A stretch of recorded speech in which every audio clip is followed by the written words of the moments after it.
Hi guys, welcome back to Marvel Contest of Champions. This video is all about getting 4-star shards. And I'll split it into 3 ways in which we get them. Number 1 is occurring or reoccurring. The other one is variable, and the final one is one-offs. So what are ongoing and recurring? These are things that occur regularly. So let's go into them first. The first thing that is reoccurring is arenas. Arenas come about once every 3 days, and in some cases a lot sooner, but the one that we're going to focus on is the 4-star one, because this is where we get most of our shards. On the rank rewards, from the top 61% to 100%, right the way up to top 6 to 10%, there is a rise in the amount of 4-star shards one gets. 75 going up to 150 shards. The next thing is you're going to ask is, well, how do I get myself, with regards to points on there, to get some 4-star shards? By going to sources like Marvel Contest of Champions Strokos, and a link to his page on Facebook will be in the description below. He gives a very accurate pinpoint in which you will need to score in order to get the highest amount with regards to rewards. The idea is that if there is a non-featured champion or new champion that is put into the arena, then you're looking for hitting that top threshold is something like 600,000 upwards in order to get something. They do say that about 400,000 is enough to get you on to get something, but if you want a substantial amount, I'd say aim for 600,000 a time. If you didn't want anything higher, then you're going to have to go up to potentially about 2 mil or maybe more. With recent champions being added, ones that are very popular within the community, it does mean that there is an increased amount of score threshold needed in order to rank the certain placement to get 150 4-star shards or lower. As these arenas take place once every 3 days, there is a good chance that you'll be able to do 2 a week. If you could do 2 a week and say get yourself 200 shards, then you will need to then kind of add up, well, how many can I do a month? Because it could mean that you can get 1, maybe 2, actually more than likely 1 4-star a month, just out of continually putting effort into the arenas. Which is great in any case, because you could then get some prems and or even a 3-star crystal, and that leads us on to the next way that you can get a load of 4-star shards. Another method is the 3 stars. Now, if you can awaken a 3-star, dupe a 3-star, then you get yourself 55 4-star shards. So that's going to be really helpful to then build up. The more 3 stars you build up and have, the more chance it is to get a 3-star awaken. The more 3 stars you have, the better chance that you have to then awaken or dupe. Or, and there's the other little bit of a kind of a little method that's really helpful, is getting this max signature ability crystals, because they give an even greater chance of getting more 4-star shards. So you could end up having 110, see what I mean?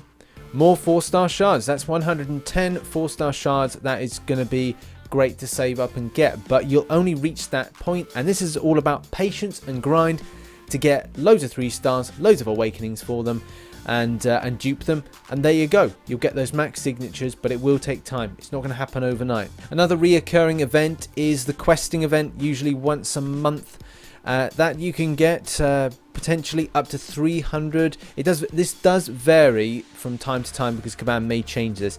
But in this particular one, 300 4-star shards for heroic 100% completion. As well, with the chapter 4, you get 40 there. So, and as well, 30 with chapter 3, 20 with chapter 2, and then 20 with chapter 1. So there's a lot on offer there. So 20, that's 40, 40, that's 70, 70, and 110, 110 on for the top here, 110, 410 4-star shards that you can get from this. So that's great.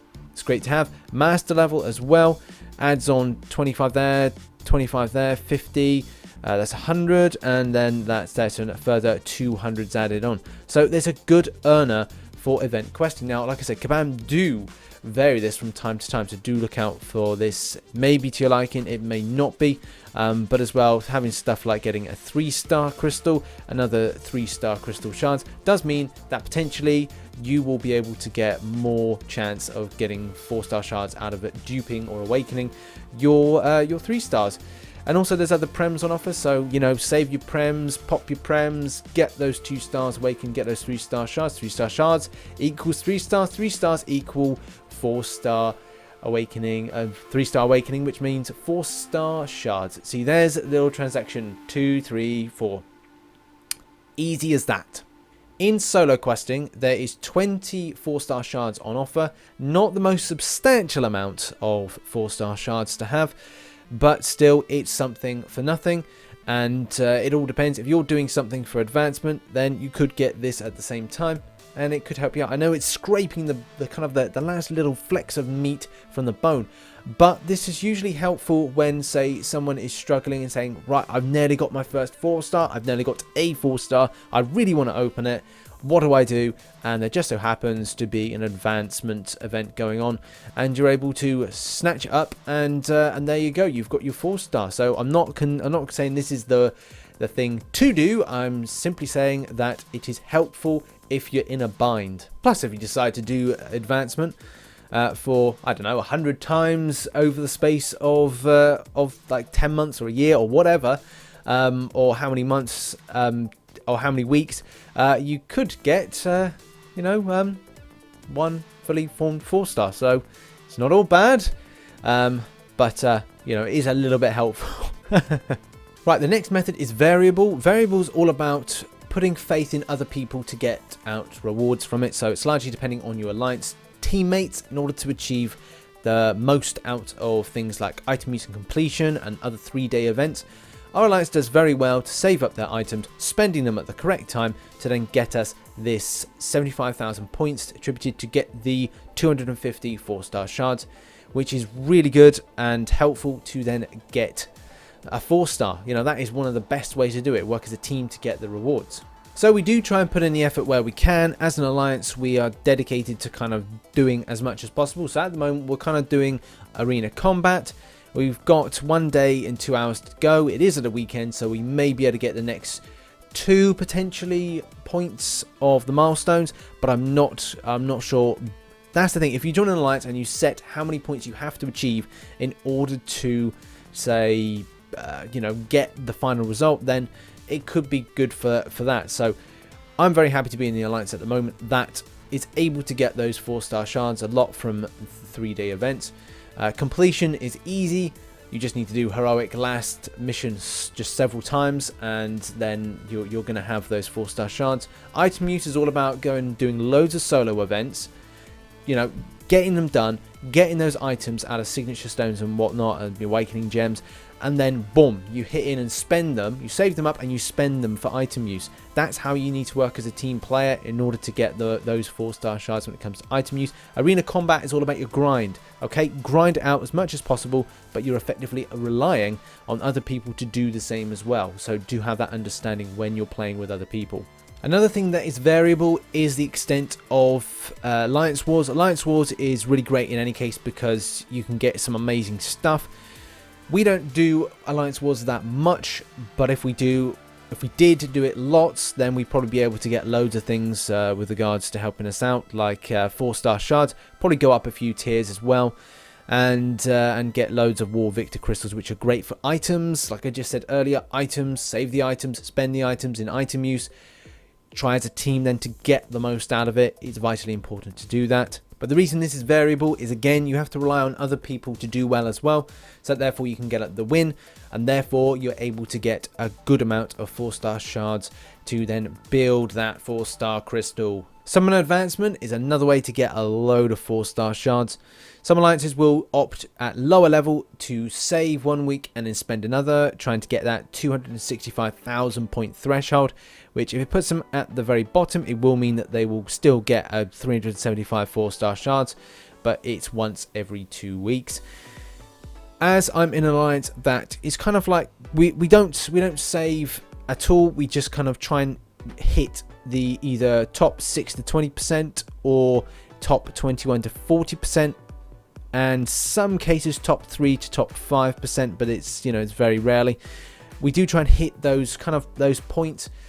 It's just a case of chance. We should really kind of then change that. Maybe we say 1 week that we save and then try and put a huge total in. but it doesn't seem that it's going to be of kind of worth to us, because that would basically mean that we'd have to hit the highest point possible in order to kind of have a look at the point schemage. It would be a case that it wouldn't of not be value. So getting 400 4-star shards each week is actually a pretty good thing. I'm pretty happy with that, coupled with all the events that we do, 3-day events, and alliance wars as well.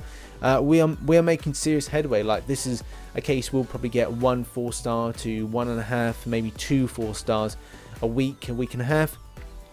It's very good from an alliance perspective, but you know, as you know, more competitive alliances are in there, they will probably get them, you know, maybe about 3, maybe even 4 4-stars a week just from alliance events alone. So just to clarify, what I meant by variable is it's largely dependent on grind and participation, success and failure. So if your alliance is really good and puts a lot of effort in, then you'll get the milestones which garnish those 4-star shards. But if not, then you won't. And if you're looking for an alliance that is, then you'll have to look around and kind of ask officers, maybe kind of members of different alliances, and just say, look, what are you achieving? Because I'd like to achieve that. And if they say you don't meet the requirements, then you have to then accept that you're going to have to do a bit of self-building and self-grinding. So go back to those reoccurring events, get more 4-stars, get more tier 4 basics, rank up your champions, and, you know, be more advertising to the alliance and just boast what you can do and what you've done. The next way of getting 4-star shards is one-offs. One-offs are basically, yeah, one-offs. It does exactly what it says on the tin. So you're basically going to go once. You're only going to get these rewards once. So start off with the daily login, or kind of like calendars. At the moment, there's a Lunar New Year. So on day 11, there is 4-star shards. There has been times, you know, there has been times that in one of the days you're going to see some 4-star shards. The at most which I've seen in there has been 200 4-star shards in the monthly bonus, but do look out for special calendars which, you know, coming from time to time, they time for different things. Easter, Chinese New Year, Standard New Year, we're talking birthday of Kabam's birthday, and other things, you know. I don't think they'll stop doing it, but it's the easiest way to get 4-star shards, and, you know, this is one way of Kabam giving back to us. So story mode's a one-off as well. With Act 3, you do get 1 4-star, and then the rewards for Act 4 are very, very substantial. So there's two more there, and that's pretty much it. Yep. So there's only 3 you can get from Act 3 and Act 4 combined. So that is one-offs, and it's a bit kind of like lackluster, but wait till Act 5 when it eventually comes out. I'm sure there's going to be lots of 4-stars to get. So the final way that you can get some 4-star shards is through Road to Labyrinth. It's a great way to form a real large amount of shards. Like, you know, there's 500 there, there's 850 there, and not to mention the amount that you get from the individual quests being completed. So for example, in here, round 3 in the other rounds on the rewards, you get 20 there, all added up together. It's well over forming 1 4-star. So you can form 1 4-star from doing Road to Labyrinth, which is fantastic, and is a great way of kind of getting you, maybe even get you that great awakening that's going to help you in Labyrinth of Legends. So what would I recommend in order to get 4-star shards? Well, there's two ways that I really enjoy, and that is the ongoing / reoccurring, and a little bit of the alliance. When it comes to, and I'll start off with the variable, the alliance wars and 3-day alliance events are the best ways, but you have to be an alliance that really are dedicated to achieving those 2 things. So make sure you are in a good alliance for that. When it comes to your own solo grinding, it's all about arenas, and it's all about heroic, and it's all about duping 3-stars. Because when it comes to, first of all, the arena, your milestone rewards are so important, because you get those Prem crystals. Prem crystals mean that you can dupe 3-stars, and duping those 3-stars can mean 4-star shards. It also means with a significant amount of points you put in, you can get really decent stuff. So you can get prems and 4-star shards, which could mean more 3 stars, more duping, more awakening of them. So you could potentially get, if say you get this one here, imagine that, two prems open, 2 3 stars, 100 4-star shards, you know, you've got yourself 210. With that one there, top 11%, then you've got up to 180 4-star shards. So that's, again, really helpful to have. When it comes to heroic though, you can pick up guaranteed 4-star shards each month, you know, totaling a really healthy amount. If you're then able to do master, then you're going to be halfway there potentially to get a 4-star, coupled with all the effort you've put into the arenas, means that hey, you're gonna be able to get a lot. But please remember, when grinding up for 4 stars and doing different methods, it's all about grind. Put that into perspective, it's all about your grind. You will have to put in the effort to get the rewards out of it. So those were the various methods that I used to get 4-star shards, and hopefully it has been helpful. It has been, then please hit that like button. If you want to subscribe for more Marvel Contest of Champions related content, then please hit that subscribe button. Share it to anybody that you might think it's helpful. And as always, catch me on social media. The link is in the description below, and I shall see you again. Catch you on the flip side. Bye bye.